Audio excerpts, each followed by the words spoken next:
It's never who you know, it's always who knows you. No matter what, there are certain places that are always the best place to be. And the Pass the Wire annual Breeders' Cup seminar has always been one of them. And that's not going to change, but this year we're going to do things a little bit differently. Yes, it's all about winning and trying to win and who gets the key to the AMG. So, what are we going to do? We're going to make a concise PDF that covers everything we normally cover in our seminars. We're still going to blast out of that gate and try and finish fastest of all. We are going to drive this thing like a fine tuned race car, covering everything that matters. And if things work out, we're going to need a machine to count all the money so we can do some shopping at Cartier and Louis Vuitton. And if we win this battle, our significant others are going to look like this and be awfully happy.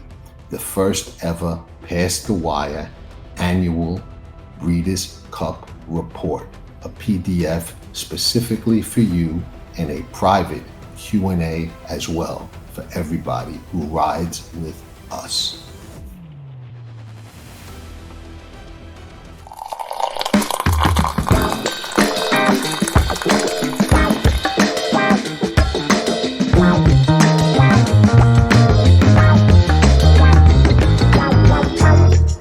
Sure, bad coffee. Makes the race. We've all heard it and it's true. But what does it mean? More importantly, how can it help you to be a sharper player? Pace points. That's how. When dealing with pace in horse racing, you have to understand it affects races at every level, class, and distance. Not always how we think it will, but the impact is still there just the same. Knowing who is likely to be running fastest at the start and who is likely to be finishing fastest nearing the finish, that last quarter mile is the most valuable wagering asset. Pace Points does this extremely accurately, utilizing fractional times of individual horses, post position, track condition, ground loss, and other intangibles like rider tendencies. Pace Points lets you know at a glance two key factors: who is likely to be fastest early and who is likely to be fastest late. We've all seen races where it looks like there's a ton of speed, and then one horse clears the field, often going wire to wire. How about the turf races that look like there is no speed? Somebody is going to set that pace. We know they will. We've seen it before. Have you ever had one of those head scratches where the pace is slow, even dawdling, and here comes a closer running past them all late? Pace points will help you navigate these pace scenarios and more. The races that show you one horse with 1-1-1 front running lines and a horse with 3-3-3 stalking running lines throughout the fractions of the race, and the horse with the threes that looks like the stalker is on the lead. Pace points will help you sharpen your game, recognize these things in advance, and recognize great setups. Pace does make the race, and pace points will help you understand the dynamics of the pace and the race. If you watch Past the Wire TV and read Past the Wire, you have heard me say the numbers don't lie. They don't. That is why Pace Points starts with the individual fractions of each horse and goes from there, where the best eyes, angles, and experience in the game factors in post, trip, ground loss, jockey, and more. An invaluable tool for any arsenal. We'll put this crucial info at your fingertips in an easy to read, recognize, and more importantly, utilize fashion. I like to say simplicity is the essence of intelligence. And although Pace Points is on a pretty high level, we made it very easy to understand and easier to utilize. You're going to see a list of the horses in each race, two columns next to the horses. The first column is going to give you a number. The lower the number, the faster the horse is early. And by early, we mean primarily the first quarter of any given race. Second column is going to give you a number. The lower that number, the faster the horse is late, nearing the finish, and primarily the last quarter mile of any given race. So you'll be looking at a list of the horses in the race, two numbers, an early number and a late number, based on all the factors we discussed before. Pace points, easy to use, easy to understand, and the longer you use it, the better grasp you will have on pace, making the race, and how it's going to affect the outcome. To learn more about Pace Points or to try it out, visit PastTheWire.com or watch Past the Wire TV. We think you'll be glad you did. This year, for the Past the Wire annual seminar, we're going to change things up. Why? For you. Everything I cover in the seminars in a clear, concise PDF you can download, print, read off your device, anything you like. Everything, and I mean everything that we cover in the seminars, right at your fingertips. Nobody does it better. And if that's not enough, if you join and ride with me, a private, members-only Q&A where you can ask anything about the Breeders' Cup, get answers, and sharpen your play.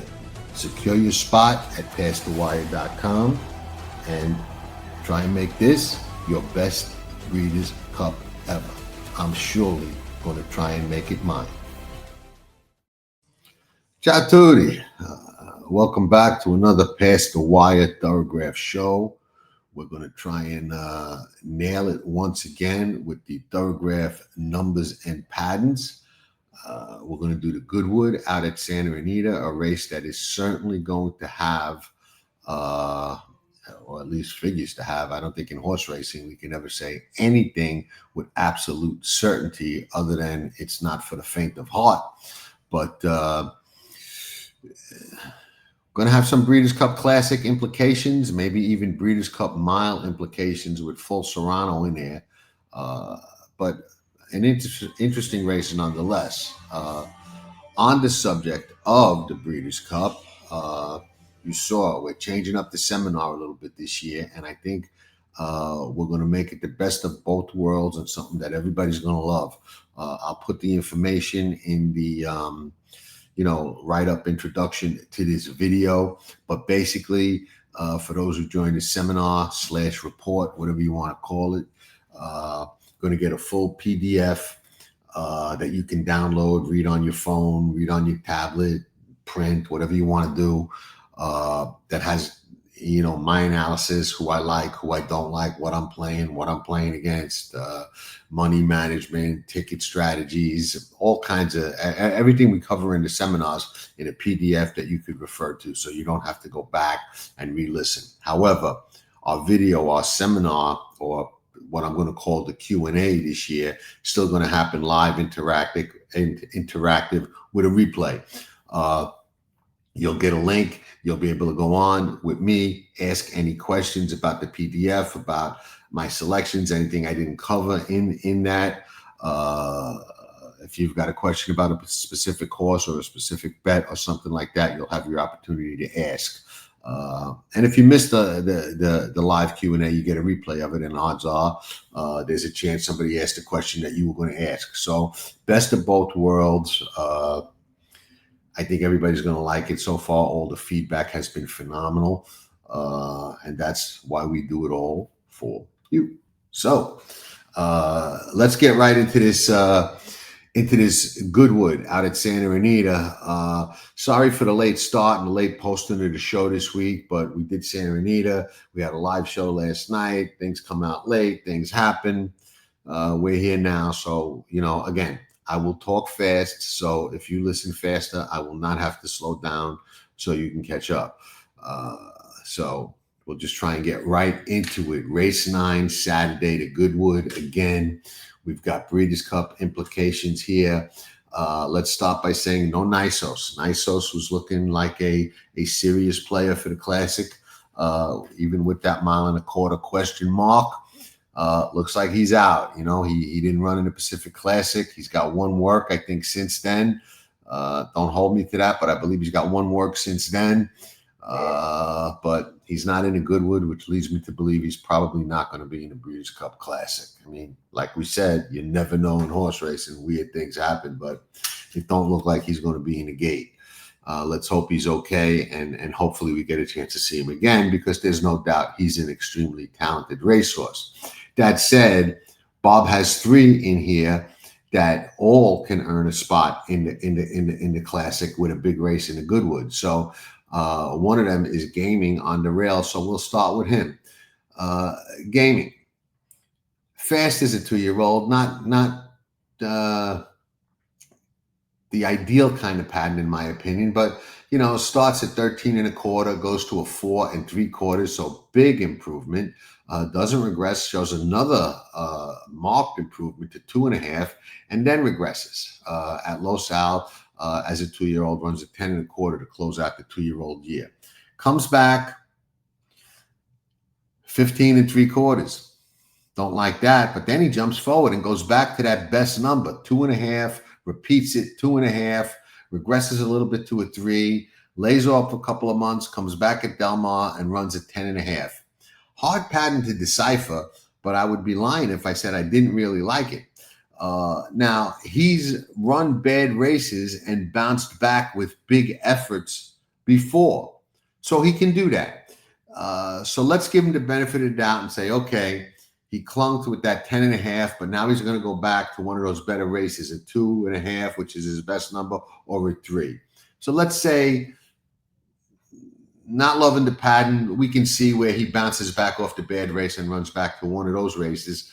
The question will be, and we'll get to that, does that make him the winner or make him fast enough to win this race? Ultimate Gamble. He's got a lot of races, 2, 3, 4. Now he's 5. So we'll look at this year.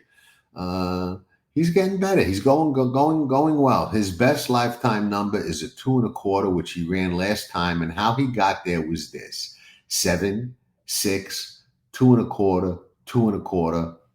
And now he runs his 5th race as a 5-year-old. Horses develop nicely at 5. They're kind of really filling out and coming into their own. He's always been a fast horse.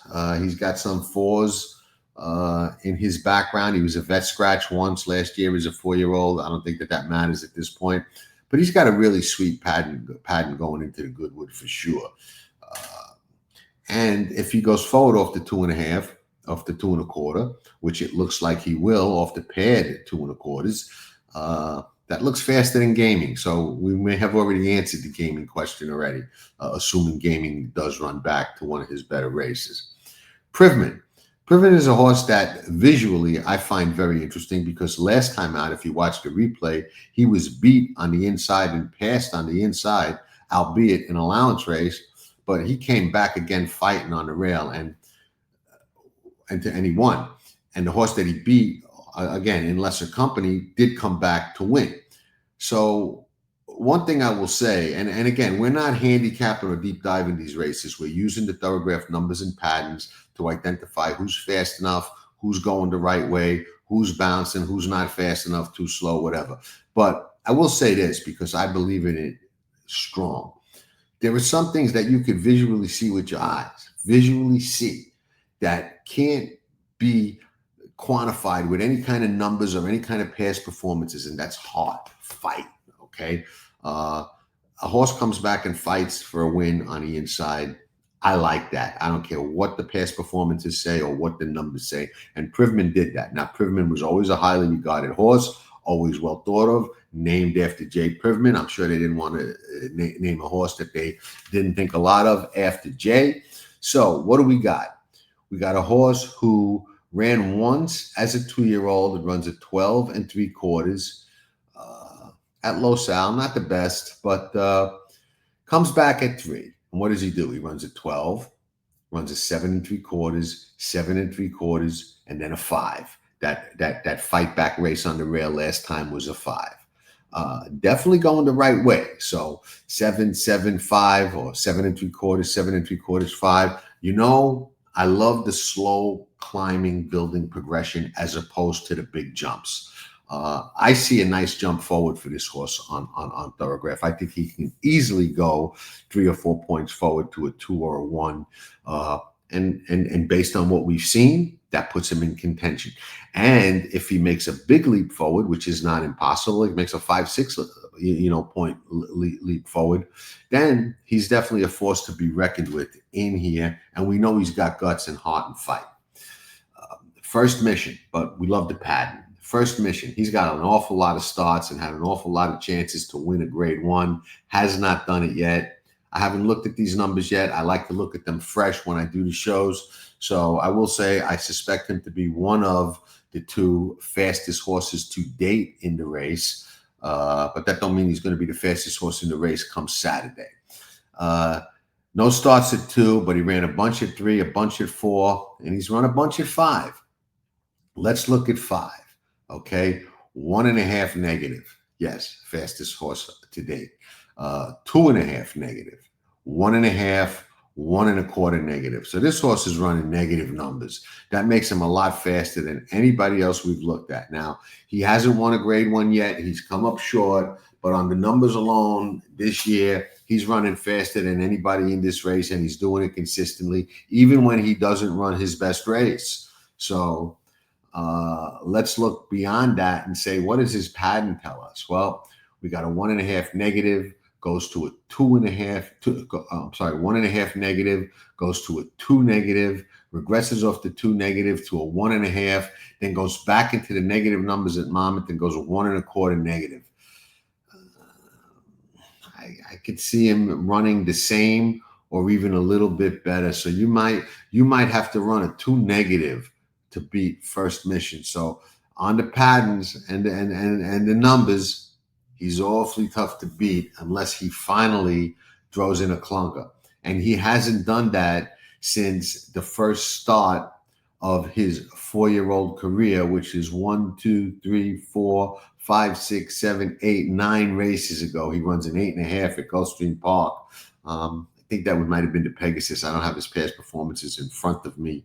But he hasn't run, slow enough to get beat against these horses since late January of last year, of 2024. So makes him tough on the numbers and patterns. I'm probably going to try and beat him, but only because class factors in too, and he has not yet got over that hump. But he's consistently faster than everybody we've looked at to date. Another horse with a really exciting pattern. I mean, I don't know if he's seasoned enough yet, but Nevada Beach, hello.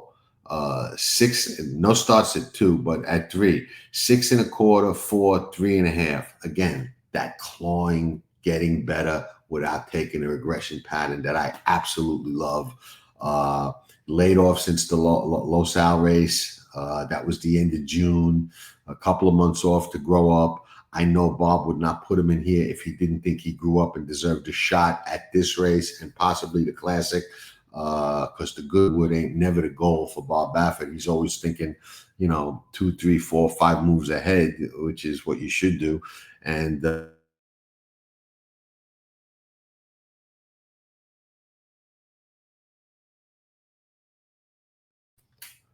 I don't know what just happened there. We lost it for a second.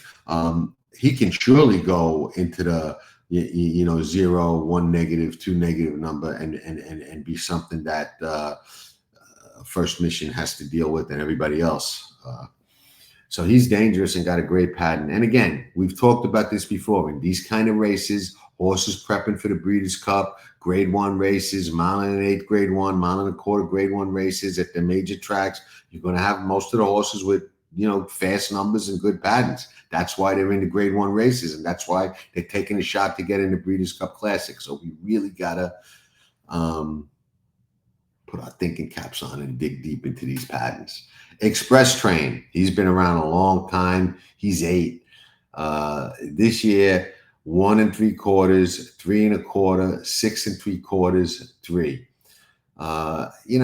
He missed his entire 6-year-old year. He's come back. He's fast. He's steady. He's good. I mean, As a 5-year-old, he had a 0 negative number. So back then, he was certainly fast enough to win here. He's got a pattern where a little bit of a Z developing. 1 3/4, 3 1/4, 6 3/4, 3. So he goes forward, goes back, goes forward, goes back. This is a back pattern. I don't like the falling back race for a horse that's developing a Z pattern at this stage in his career. Now, he was sharpened up a little bit last time in the sprint. And John Sheriffs can be a little bit crafty, especially with older horses, I've noticed over the years. But I just don't think this horse has the kind of speed that it takes right now to win a race like this, unless we saw some kind of weird pace collapse or something fluky like that. Full Serrano. Full Serrano's a beast, man. I mean, the question for Full Serrano is, is he going for the classic or the mile? He won the mile last year, and he ran a 1 negative at Del Mar to win it. His pattern last year, since he came to the U.S., was 5, 3, 5, 3.5, 1. That's that steady clawing type of progression that I always talk about, and it won him the Breeders' Cup Mile. He comes back off a layoff this year and wins very visually impressive, but only gets a 3.5 in that race. I would have thought he would have got a better number, but he didn't. But he didn't need to. Now, he runs in this race.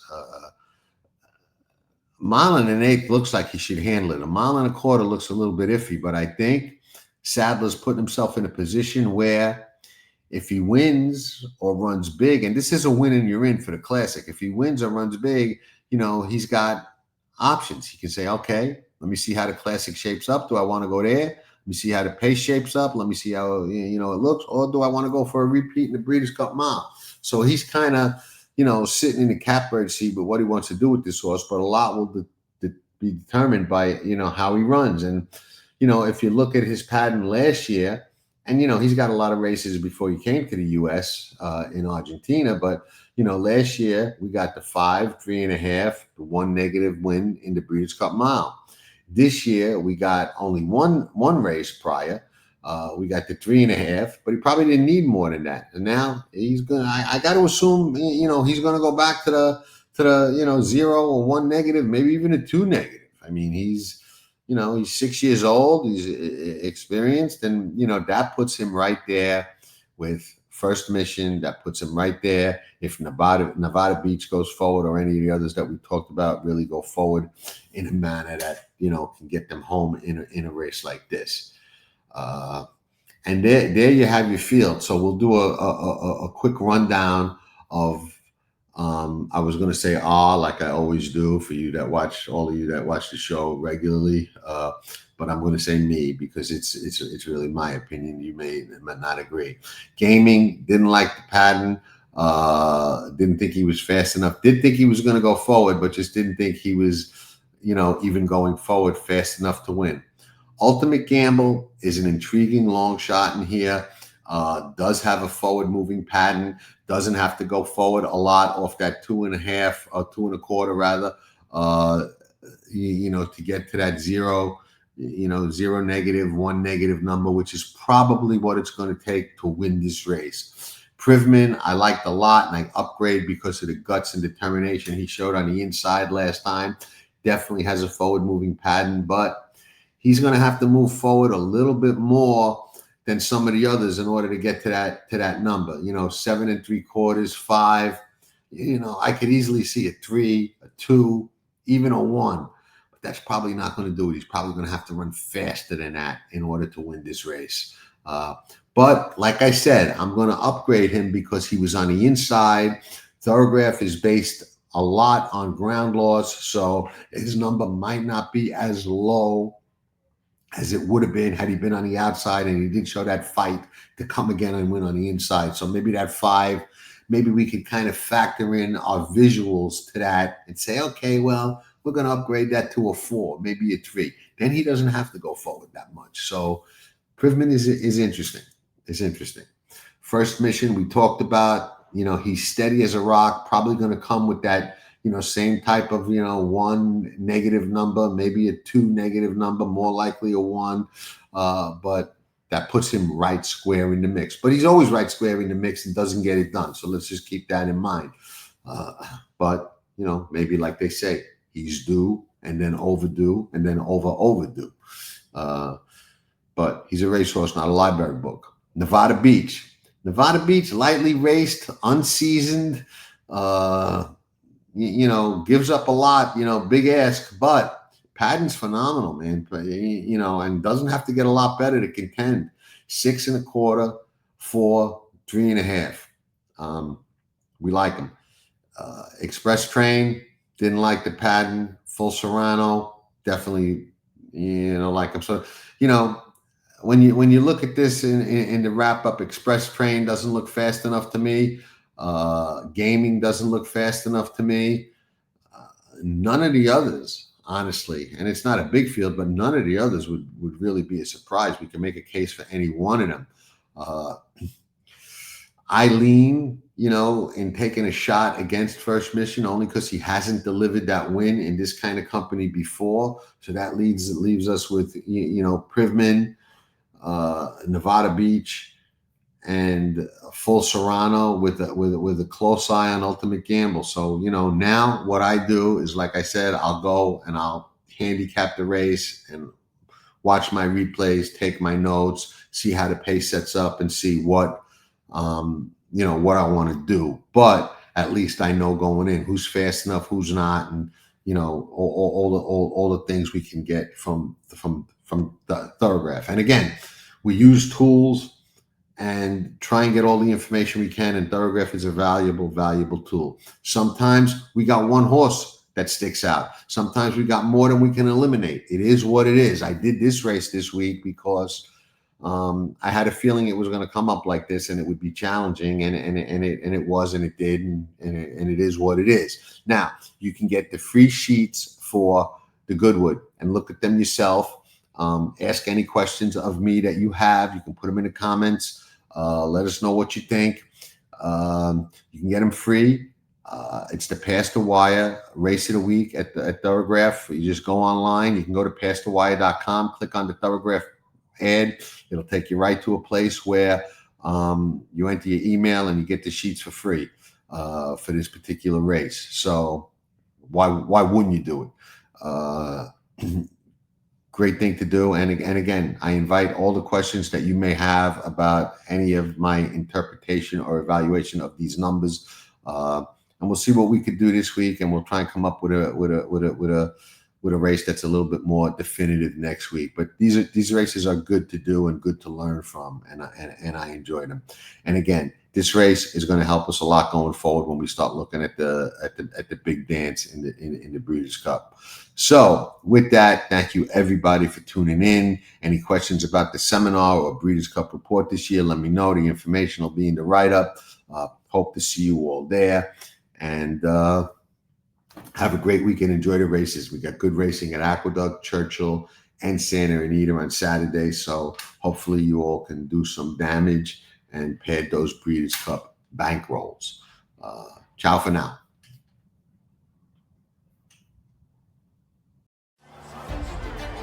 Here comes journalism, here comes sovereignty, and they square off, head into the final for sovereignty wins the Derby! You're watching Pass the Wire TV. Hit that like button and subscribe to Pass the Wire TV. Nobody does it better.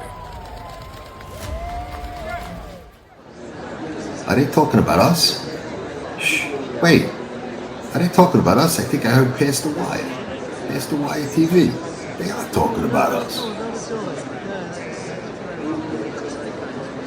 Often imitated, never duplicated. We are everywhere. Seriously? If you're betting horses and not watching these shows, you gotta be freaking crazy. Capiche?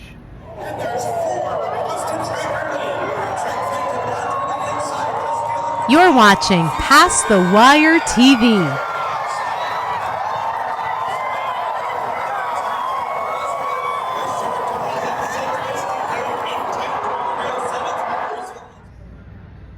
Knowledge. It isn't free. You gotta pay attention. And ladies and gentlemen, we direct your attention to the winner's circle for a very special presentation. Representatives from Handicapping for Horses, along with professional handicapper Jonathan Stetton, are proud to support the work of the Thoroughbred Aftercare Alliance and Old Friends. Accepting the check for the inaugural Handicapping for Horses event this past summer at Saratoga are representatives from the Thoroughbred Aftercare Alliance and Old Friends. Gulfstream Park welcomes Michael Blowen, Jonathan Stetton, Kelly Stovey, Jim Rhodes here this afternoon.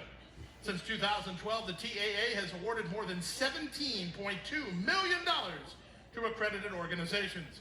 Handicapping for Horses looks to make their Saratoga Springs event larger and raise money for Thoroughbreds Aftercare year after year.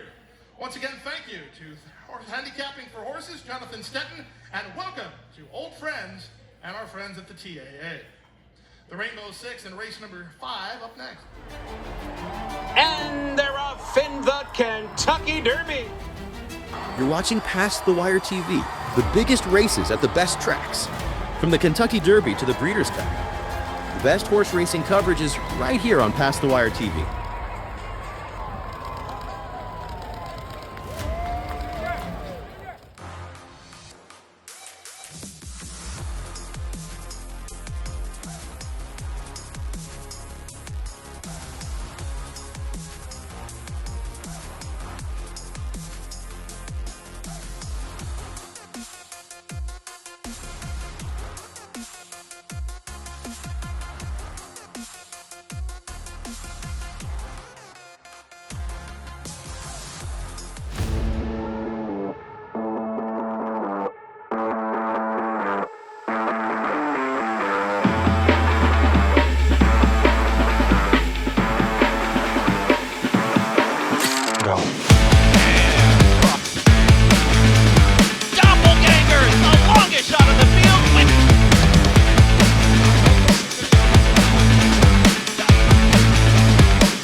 Dynasty in motion, reshaping the sport's greatest tradition, channeling the legends of his line and surpassing them. 4 of the last 6 Derby winners carry his genes. A Golden Son, a Horse of the Year.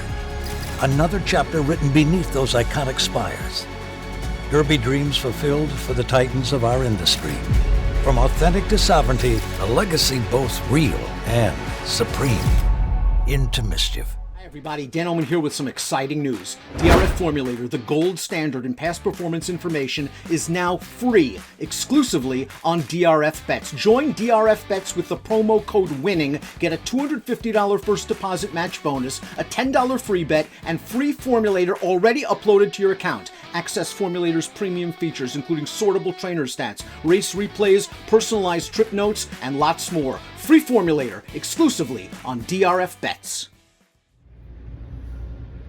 Often imitated, never duplicated. Remember, if you can't see our rearview mirrors, we can't see you. You ain't smooth, you ain't never gonna be a smooth operator.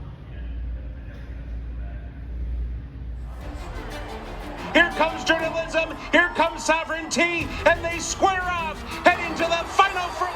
Sovereignty wins the Derby! You're watching Past the Wire TV. Hit that like button and subscribe to Past the Wire TV. Nobody does it better. It's not a matter of getting down. How low can you go? Are they talking about us? Shh, wait. Are they talking about us? I think I heard Past the Wire. Past the Wire TV. They are talking about us. Often imitated, never duplicated. We are everywhere.